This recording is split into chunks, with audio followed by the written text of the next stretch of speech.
Lúcifer, o mais majestoso dos anjos, era um espírito perfeito, inferior somente a Deus. Incubou um vapor da soberba e gerou todo o mal do mundo. A árvore metafórica do Éden tinha a finalidade de avaliar a obediência de Adão e Eva.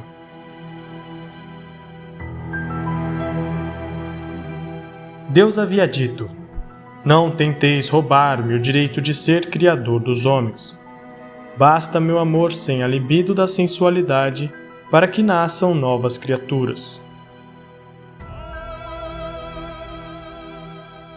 Satanás quis mexer exatamente nessa virgindade intelectual.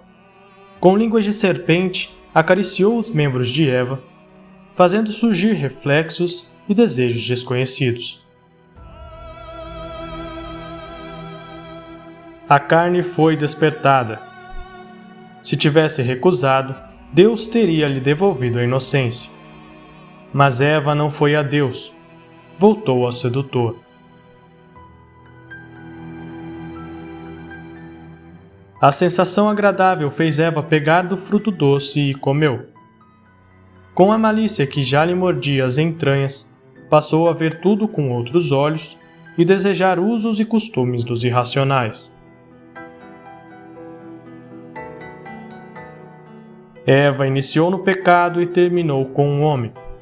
Juntos, conheceram a sedução, a luxúria e a morte. Eva vivia como rainha do Éden até que o tentador a seduziu. Pensas que é rainha? Não tens nem a liberdade dos animais de se amarem. O animal é criador como Deus. Sê tu uma deusa. Se conheceres as leis da vida, serás semelhantes a Deus. Eva tornou-se uma fêmea qualquer, e com a malícia de Satanás, seduziu Adão. Adão e Eva possuíam a inocência de se amarem sem malícia, um amor com santidade de afetos. Porém quiseram amar sem remorsos. E rolaram na lama ao invés de viverem felizes vendo sua prole florescer.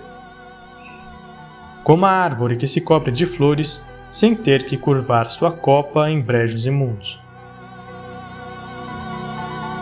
O veneno de Satanás nunca deixa de atuar, assim como certas doenças que jamais saem do sangue. Comeram o fruto da rebeldia contra a ordem divina. Eva desobedeceu, fez com que o amor abençoado e santo se tornasse algo promíscuo e corrompido. Hoje a maioria está intoxicada pela malícia de Lúcifer. Não se amam.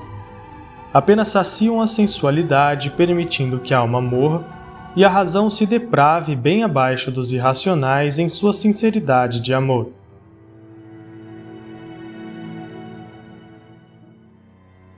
Jesus falava ao torto. Maria optou por anular o plano de Satanás desde bem pequena. Consagrou-se inteiramente a Deus, sem saber que nascera sem a mancha do pecado. Percorreu de modo inverso o caminho de Eva. Obedeceu.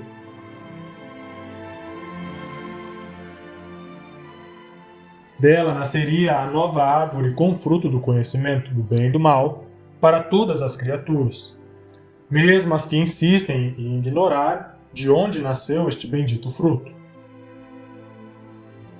Maria quem fala. Desde que compreendi minha missão, fiquei repleta de alegria. Mas houve sofrimento e morte. Passei por ela com quem cansado adormece. Mas meu filho teve de passar pelo atroz sofrimento da cruz, a nova árvore que vos salva. Ó filhos, não choreis mais. Trago em mim o segredo que vos fará felizes. A cada hora que passa fica mais perto o momento em que o vereis e conhecereis o seu santo nome. Depois do inexplicável êxtase diante do anjo, meu pensamento foi em José. Era como se um espinho ferisse meu coração. Eu aprendera a amá-lo. Unida a ele, não sentia mais saudade do tempo. José era bom e santo como meu pai. Sentia-me mais segura que uma criança nos braços da mãe. Assim estava a minha virgindade confiada a José. Como lhe dizer que seria mãe? Como dizer que o Senhor me amou mais que a todas e fez de mim sua serva esposa? Enquanto rezava, o Espírito me disse: silencia-te. Confia a mim a tarefa de justificar-te ao esposo. E mais uma vez obedeci, apesar de não saber quando nem como isso aconteceria. Porém, tive de aguardar que Deus revelasse a verdade. Esta foi a primeira grande dor da minha condição de corredentora. Naquela tarde, quando José me visitou, creio que levei minha confiança à perfeição.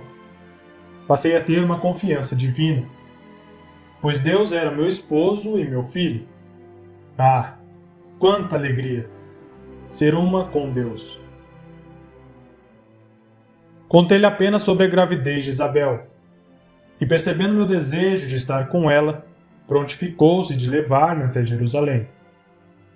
Ficarei contando os dias. Vai tranquila, o Senhor estará contigo.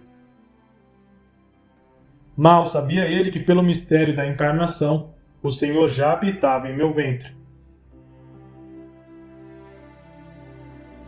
Próximo capítulo, Magnificat.